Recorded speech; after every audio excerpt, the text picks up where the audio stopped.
In the small town of Eldridge, there was an old, crumbling mansion on the outskirts, hidden deep in the woods. Locals called it the Hollow House, and no one had dared go near it for decades, not after the stories started circulating. The most popular tale was that of the Whispering Woman. According to the legend, the house had once belonged to a beautiful young woman named Clara. She was said to be the daughter of a wealthy family, living a life of luxury and comfort, until one fateful night, she vanished without a trace. Some believed she had fallen victim to an unspeakable tragedy. Others whispered that she had run away, unable to cope with the pressures of high society. But no one truly knew what happened to her. What was certain, however, was that her voice lingered long after her disappearance. Late at night, if you walked past the mansion, you could hear her soft, melodic whispers drifting through the broken windows. Sometimes the whispers were gentle and soothing. Other times they were desperate, full of sorrow. The first time Emily heard the story, she was just a kid, sitting around the campfire with her cousins during a summer vacation. Her older cousin, Zach, told her about the Whispering Woman. He spoke with a knowing, almost fearful tone.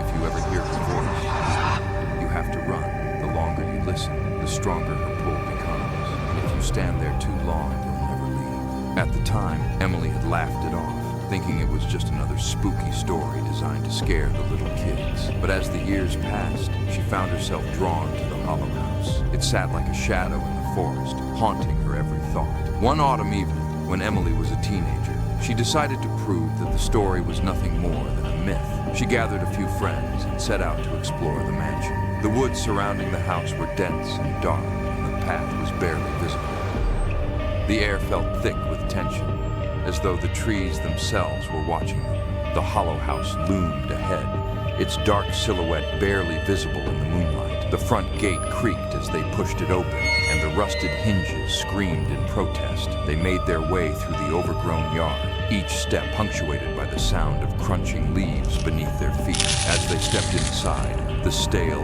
musty air hit them like a wall. The walls were covered in peeling wallpaper, and the floorboards creaked ominously beneath their weight. Their flashlights flickered as they moved through the rooms, casting eerie shadows on the walls. It wasn't long before they heard it, a faint whisper.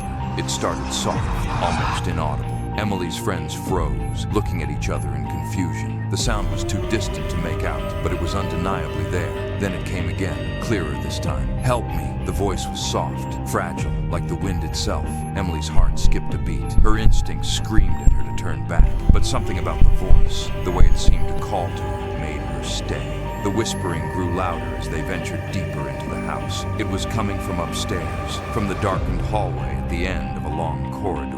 Despite the fear gnawing at her, Emily felt a strange pull to follow the sound. Her friends hesitated, but she urged them on. With each step they took, the whispering grew more frantic, more desperate. "Please, help me." By the time they reached the top of the stairs, Emily could feel the air growing colder. The whisper was no longer just a sound. It was a presence, a force that seemed to fill the room, surrounding them, pressing in from all sides. And then they saw her, Clara. The woman stood at the far end of the hallway, bathed in an ethereal glow.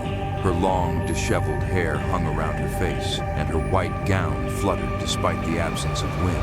She was staring at them with hollow, vacant eyes, her lips moving, whispering words that were too faint to understand. Emily's heart pounded in her chest as she tried to move, to turn around, but her feet felt like they were glued to the floor. The whispers grew louder, more insistent, and Clara's figure began to move toward them, gliding like a ghost. Her lips never stopped moving. "Come closer." Before Emily could react, one of her friends screamed. They turned to see Zach standing frozen in the doorway, his eyes wide with terror. He had seen something they hadn't, a shadow moving in the corner of the room, dark and formless, creeping toward them.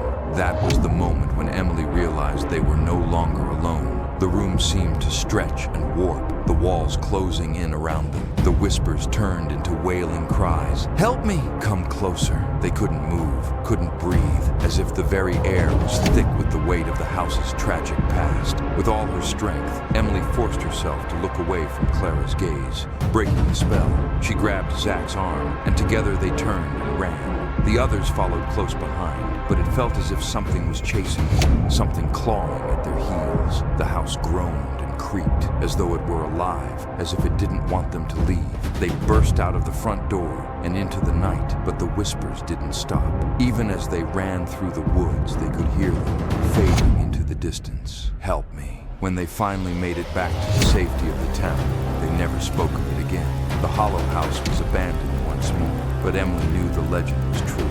Clara's spirit still lingered there, trapped in the house, whispering to anyone who dared to listen. And as for Emily, she never went near that house again. But sometimes late at night, when the wind was just right, she could still hear the whispers, soft and distant, but always calming, always pleading for someone to come closer. Because once you hear them, the whispering woman doesn't let go.